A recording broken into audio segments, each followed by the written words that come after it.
Selamat pagi Bu Dian, kami dari kelompok 5 akan mempresentasikan artikel.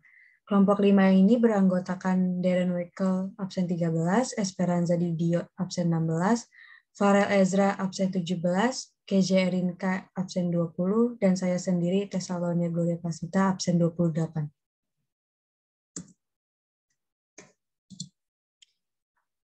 Berikut adalah subbab 5. Subbab A ini tentang evaluasi informasi baik fakta maupun opini dalam sebuah artikel. Subbab B, penyusunan opini dalam bentuk artikel. Subbab C, analisis unsur kebahasaan artikel.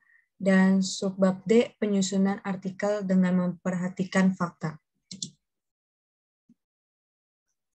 Artikel ini berbeda dengan berita.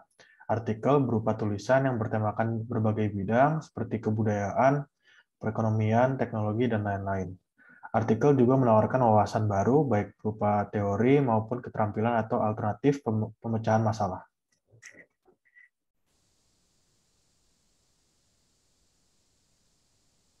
Yang pertama, di sini saya akan membahas tentang evaluasi informasi baik fakta maupun opini dalam sebuah artikel. Yang pertama, menemukan informasi dalam artikel. Informasi yang terdapat pada artikel dapat berupa fakta dan opini. Opini muncul karena penulis ingin mengupas suatu masalah tertentu yang bersifat aktual atau kontroversial. Artikel juga ditulis dengan tujuan tertentu. Berikut adalah tujuan penulisan artikel. Yang pertama itu untuk memberitahu atau informatif, yang kedua meyakinkan atau persuasif argumentatif, dan yang terakhir yaitu untuk menghibur atau rekreatif. Yang kedua, membedakan informasi baik berupa fakta maupun opini. Fakta dan opini dalam sebuah artikel dapat dibedakan melalui ciri-cirinya. Saat mendapat informasi yang bersifat opini, kita sebaiknya mencantumkan seseorang yang mengutarakan opini tersebut untuk menghindari plagiarisme. Berikut adalah ciri-ciri dari opini dan fakta. Pertama, ciri-ciri dari sebuah fakta, yaitu benar-benar terjadi atau nyata. Lalu yang kedua, teruji kebenarannya. Yang ketiga, bukti terpublikasi secara luas. Yang keempat, bersifat objektif. Dan yang terakhir, keterangan waktu dan tempat jelas. Berikut adalah ciri-ciri opini. Yang pertama, berupa pendapat. Yang kedua, tidak terdapat bukti yang jelas. Ketiga, bersifat subjektif. Keempat, belum teruji kebenarannya. Dan yang terakhir, peristiwanya belum tentu terjadi.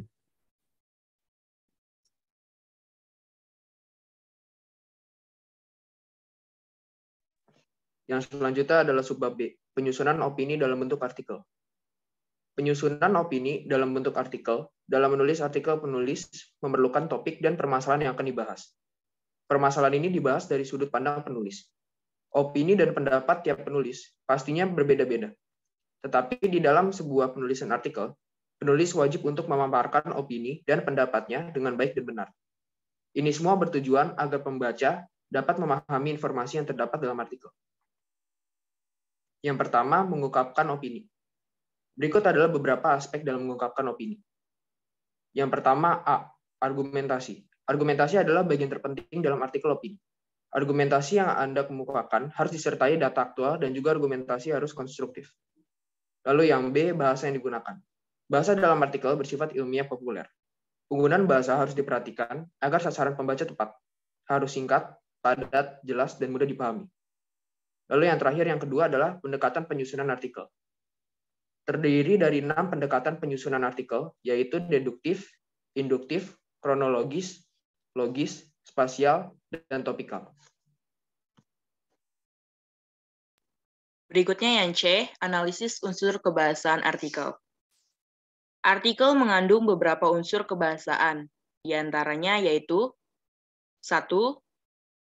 Adverbia. Menurut KBBI, adverbia adalah kata yang memberikan keterangan pada verba, keterangan adjektif atau kalimat. Adverbia terbagi menjadi 8 jenis, yaitu adverbia kualitatif, kuantitatif, limitatif, frekuentatif, kewaktuan, kecaraan, kontrastif, dan keniscayaan. Yang pertama, adverbia kualitatif. Kata keterangan yang menerangkan kualitas suatu benda atau objek. Ditandai dengan kata paling, sangat, lebih, dan kurang. Contohnya, Dava merupakan anak paling pintar di kelas. B. Adverbia kuantitatif. Kata keterangan yang menerangkan jumlah suatu benda atau objek. Ditandai dengan kata beberapa, sedikit, cukup, dan banyak. Contohnya, gotong royong hanya diikuti oleh sedikit warga. Lalu yang C, adverbia limitatif. Kata yang menerangkan adanya suatu pembatasan. Ditandai dengan kata sampai, saja, dan hanya. Contohnya, saya bekerja dari pukul 8 sampai dengan pukul 17 waktu Indonesia Barat. Lalu yang keempat, ada adverbia frekuentif. Kata yang menerangkan tingkat keseringan suatu perbuatan.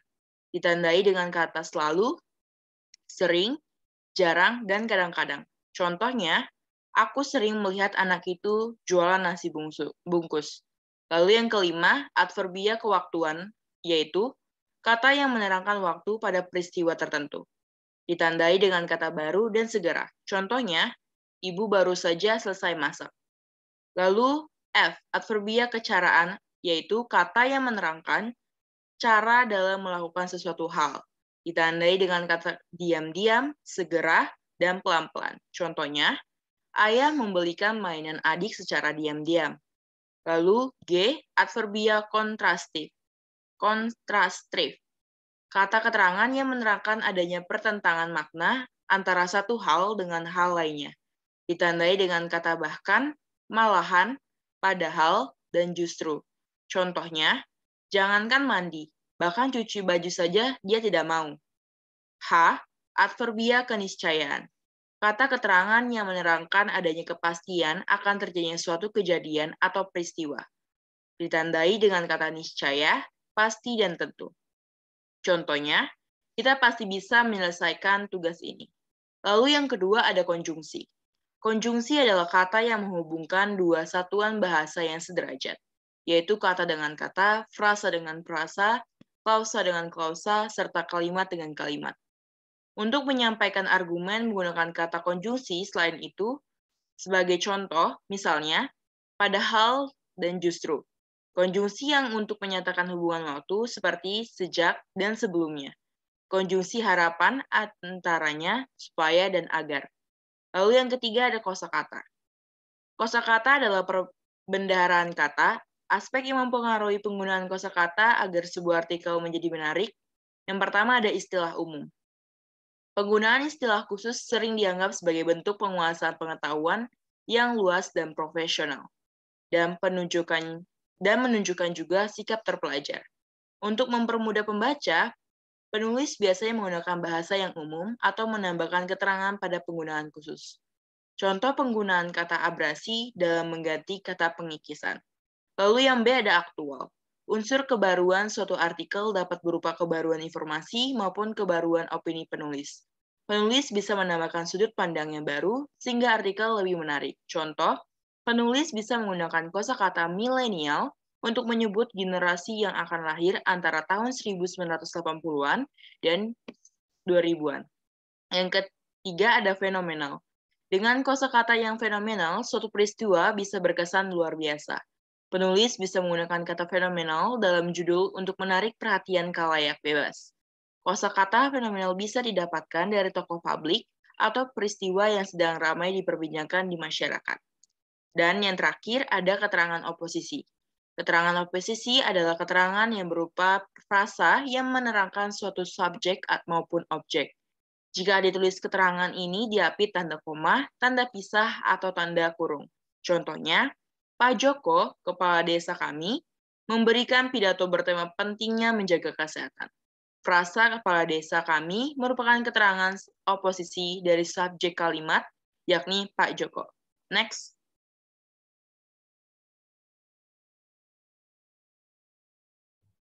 Selanjutnya, subbab D, yaitu penyusunan artikel dengan memperhatikan fakta.